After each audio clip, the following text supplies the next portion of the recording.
Hey everyone, how's it going? Welcome to another video from JP Tech. In this video, we're comparing 2700X Ryzen overclocked versus 9700K Intel overclocked. Both are running BDI memory.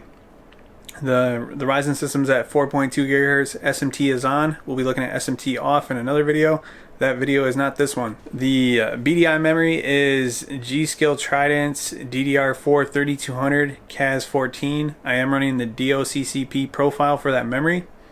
The Intel system's running on 3600 CAS16 G.Skill Tridents as well. Both are running the same Asus Strix 1080 Ti at the same overclock. And all the testing here is going to be at QHD high. And before you click away thinking this is not going to be a CPU comparison, I encourage you to stick around because there is absolutely a difference between these two processors at the given resolution and preset that is used here. I will be looking at the low preset performance in the future. I know some of you are waiting on that.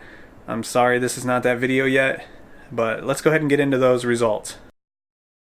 Alright guys, looking at the first map here, we're looking at Narvik. Again, 1440p high preset. This is 2700X overclock, 9700K overclock. On the left hand side of the screen, we're looking at frames per second. That's average 1% and 0.1% lows. The clip when we switch to frame time is going to go to the 9700K, but go ahead and pay attention to the frame time graph in the lower left hand corner of the screen throughout this video, as well as GPU load and any other system metric that you might want to pay attention to on the right hand side of the screen. At first glance, these two processors seem to do extremely close, but you will notice that there's about a 11 FPS disparity on the 0.1% low side of things. I also want to note that these are approximately 20-minute rounds for both processors in each of these maps. Alright guys, moving on to the frame time intervals, we notice that on average there's, about a half second or a half millisecond difference, nothing too crazy. 1% lows we start to get a gap, and at 0.1% lows we get as much as 3 millisecond difference.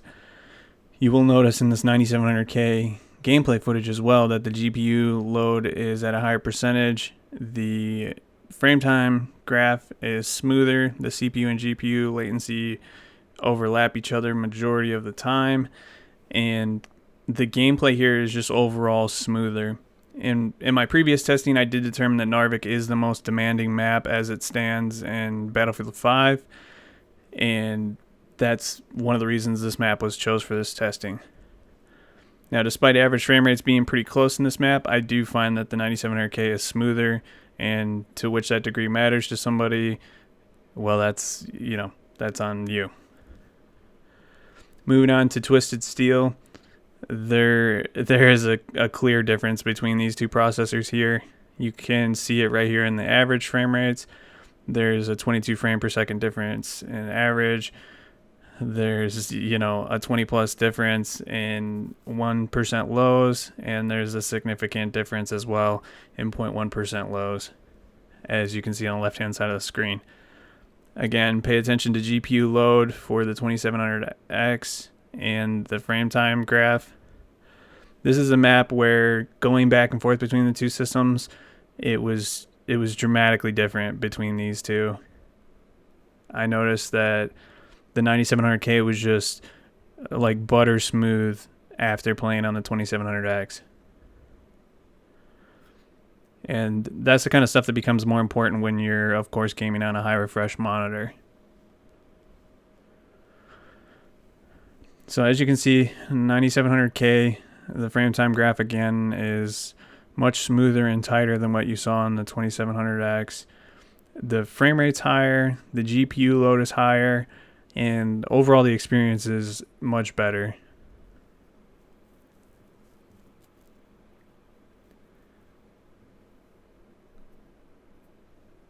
This is just a map that there's clearly a difference between these two processors. And I think this is important to point out because this kind of shows that you got to be careful in what maps you pick when you're doing CPU comparisons, because the gap might not look this big in other maps. As we saw in Narvik, actually, the gap wasn't this big. Now we come to this map, and there's a big gap in performance. I mean, this is literally like going down a tier or two in your GPU.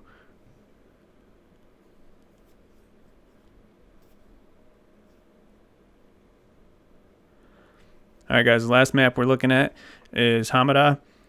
Hamada, as I found in my other testing, Hamada is the best performing map in Battlefield 5, right next to Aerodrome. There's roughly a 20 FPS or so difference on average here.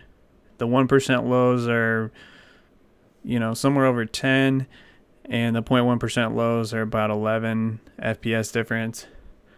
Again, I encourage you to look at the frame time graph and the GPU load, and you'll see that the 1080 Ti isn't quite being utilized to its potential. And again, guys, this is at QHD high preset, and I'm using this because a lot of people seem to be on this idea that there's only significant bottleneck at 1080p, and this is just a good example of that not being true. So now we're on the 9700K footage. Again, the frame time graph is very tight and smooth in this game. Frame rate's a lot higher. GPU load is a lot higher. Now, you'll even see at some point in this clip that the 9700K can potentially, on the higher side of things, hold back some frame rates from a 1080 Ti as well.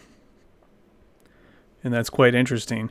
But overall, you're getting a smoother, better experience on the 9700K with better frame time intervals and just overall better frame rates. When I go back and forth between these two systems, it actually bothers me to play this game on the 2700X versus the 9700K. The 9700K, you know, there's some hiccups here and there. I'm not saying there's not, but just overall, it is a vastly smoother experience.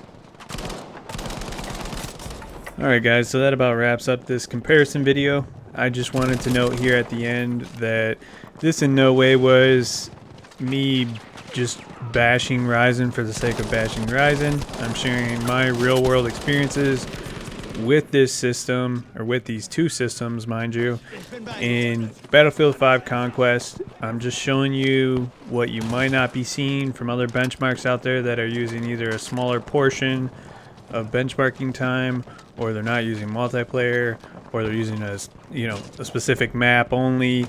So I really wanted to make this video for you guys to see over 3 full match times how these two systems performed with an identical video card, both with good memory and both running overclocks. I own both of these systems. I paid for both of these systems. Ryzen has really good multi-threaded performance. I would love to see Ryzen replace my Intel system as just an all-around good gaming and productivity system, but Ryzen's still not quite there. Zen 2 might change that. We're gonna have to wait and see. But for current shoppers, if you're looking on the higher end of video card and gaming performance, you want to look at Intel right now. Namely, the 8600K is probably on the lower end of that. Still gives great results, especially in Battlefield 5 and a lot of other games. The 8600K does really well, but especially the 8700K, 8086K, 9700K. We'll leave the 9900K out of there because I just don't think that processor is a good buy, but that is also a good gaming processor as well. Those Intel processors that I named from the 8700K and up, and like I said, even the 8600K, those are where you want to look if you're a high refresh gamer looking to buy a computer right now. If you're not willing to wait, you need to have an Intel system processor in your system to get the better experience on a high refresh display more consistently in more games. And yes, this is just Battlefield 5, and we're going to try to keep it focused on just Battlefield 5, but I go back and forth between these two systems on the regular, and very consistently I find the Intel system 6 core and up to be a better gaming system. Sometimes the difference is very dramatic, sometimes the difference is a little closer, but never has my Intel system performed worse.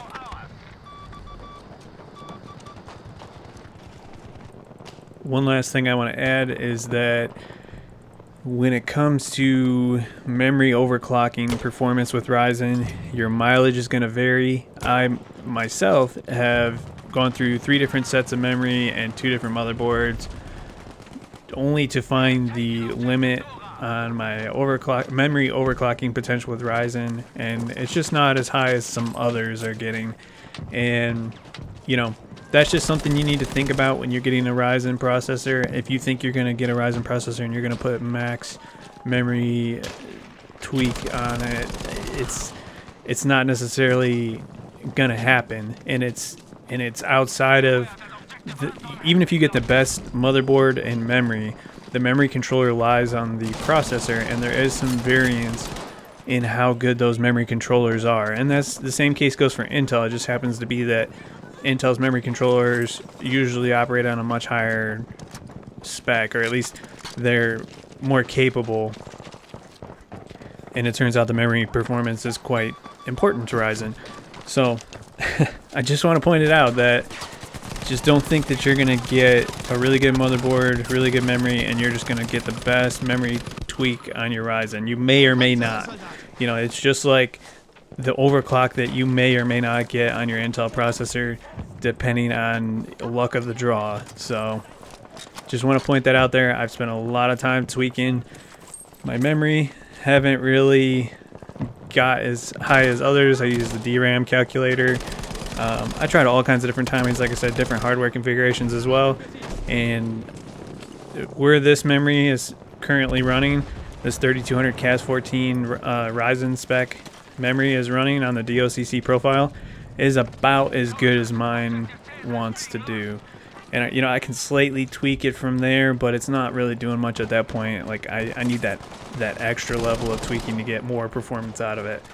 So this is like the end of the road for my particular processor.